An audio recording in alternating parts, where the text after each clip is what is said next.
So, good morning, and thank you, candidate Freeman, for doing this interview with me and for Disability Rights Louisiana and for our community members who are able to get a more informed vote through these series of candidate interviews that we're doing. Okay. So, before I get started with my questions, would you like to take a second to introduce yourself and the district you represent? Sure. So my name is Holly Friedman. I'm running for City Council District A. I live in the uptown area of the district with my husband, and we have two daughters, 21 and 20. They're both away at college. But raised them we've been in District A for the last 30 years.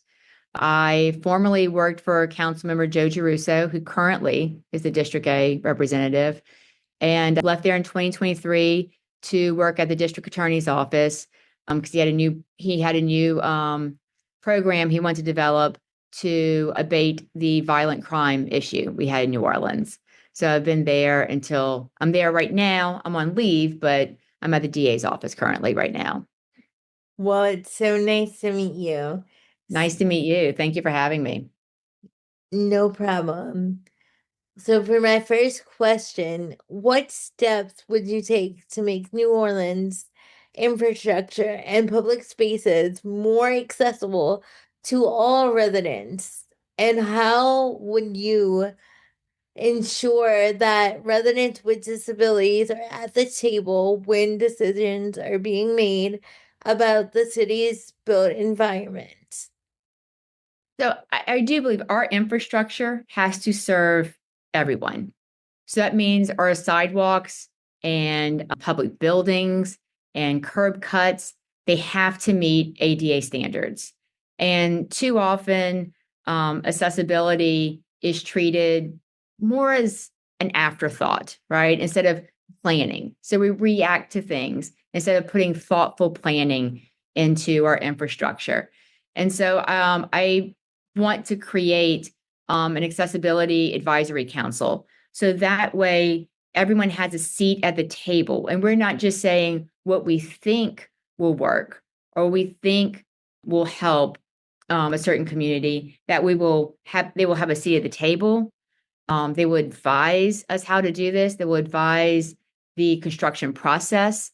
And then we can do some thoughtful planning to make sure that there's a universal design in New Orleans. And we're not just reacting to, right now, I hear a lot from Department of Public Works.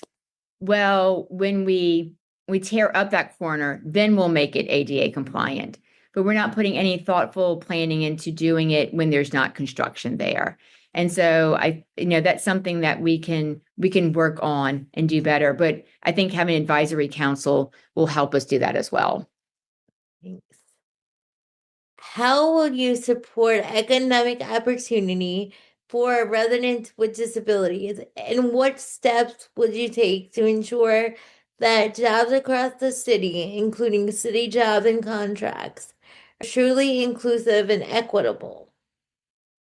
Yeah. Also, economic opportunity must also be inclusive. And so we need to hold our city contractors accountable, making sure that they have inclusive hiring practices, but also make sure that the city jobs themselves, we have accommodations for that as well at City Hall, and to make sure um, that we don't want to leave talent on the table. And so I think that we need to at City Hall do what we can do there by making sure everything's accessible, making sure that we are inclusive, and also we need to partner with businesses and nonprofits to create training and programs to design for disabled residents, so they also know that we are being outfitted for the needs of the disabled as well.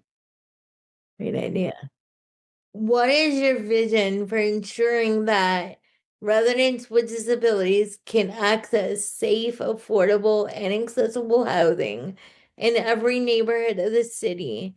And how would you address both affordability and physical accessibility and housing policies across the city? Yeah, so I think, affordability and accessibility, they have to go hand in hand if we want any real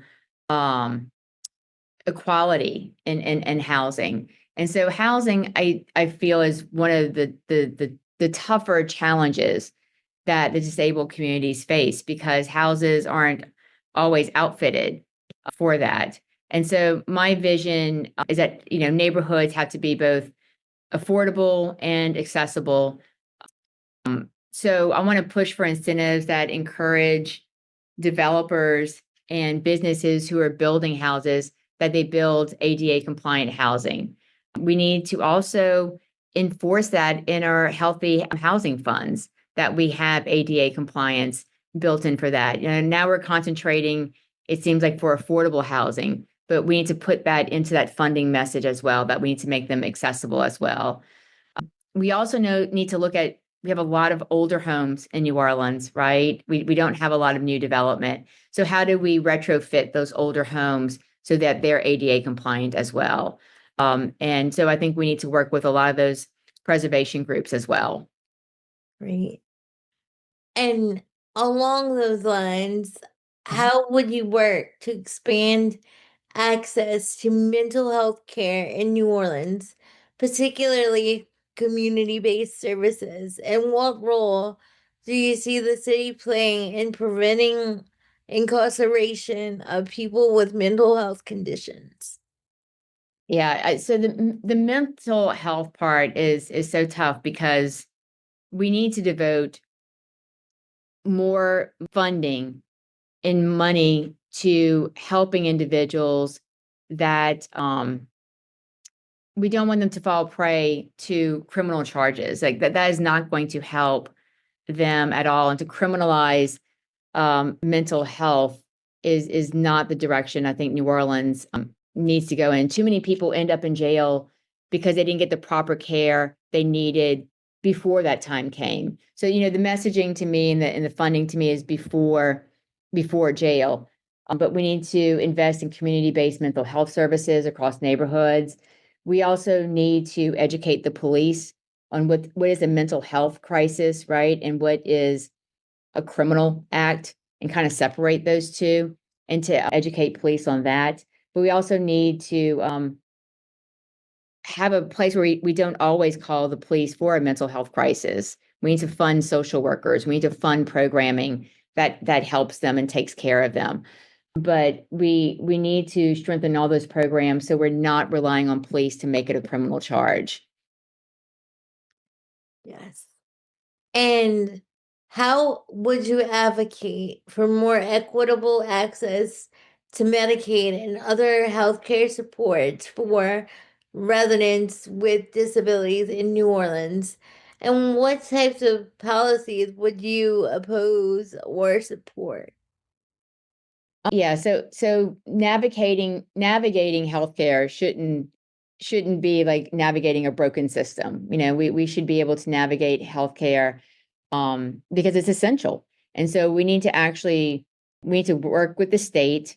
We need to expand our Medicaid, and we need to oppose anything that restricts or cuts eligibility for the community at large. And so that supports things like home health care or medical equipment for a disabled community. Like if you don't have the proper equipment, you're not going to be able to function. And so we need to make sure like all of those things are working. But locally, we need to push for like streamlined enrollment. We need better outreach so residents can actually use the programs that they're qualified for. So again, like another like community education process at navigating healthcare, but also really fighting in the state systems that these services aren't taken away as well. So that is all for my questions, but do you have anything to add that maybe we didn't touch upon? Yeah, maybe if you could tell me some things that like you see on the city level that you think the city council could be doing more for disabled community. Like, like I know you were saying a seat at the table, but which I think is an important thing. I always think the more people at the table, the more you're going to find solutions. But a lot of times I feel like we all know the problems, but what are the solutions? to those problems. Mm.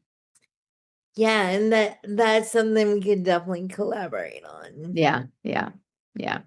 I'd like to be a good partner. Great, great. Well, we will definitely be in contact with that. All right. Well, thank you so much for taking the time to interview me. Thank you. Have a great day. You too.